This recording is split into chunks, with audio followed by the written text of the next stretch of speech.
जी हाँ, नमस्कार, प्रणाम। तो क्या हाल है आप सबका। आप सबको बता दूं कि फिर से देसीला स्टार समर सिंह का गाने का पोस्टर आ चुका है, जिस गाने का टाइटल है कमर मुचका देव का। कब और किस समय रिलीज होगा तो आप सब बन रहा है वीडियो के साथ। और चैनल पर नए हो तो चैनल सब्सक्राइब कीजिएगा, इस तरह का कंटेंट आप सबको दिखाते रहता हूँ।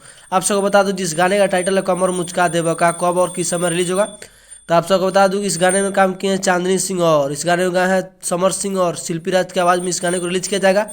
समर सिंह ऑफिशियल पर रिलीज किया जाएगा अपने उनके यूट्यूब चैनल पर। तो आप सब जाएंगे। इस गाने को लिखे हैं किशन कांत, और आप सबको बता दूं संगीत दिए हैं डीपी यादव।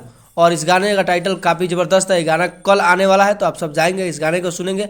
और इसी तरह का कंटेंट आप सबको दिखाता रहता हूँ चांदनी सिंह और समर सिंह के तपास पर्दा जोड़ी के साथ। और जिस गाने का टाइटल कमर मुचका देव का, समर सिंह और शिवानपी राज की आवाज़ में।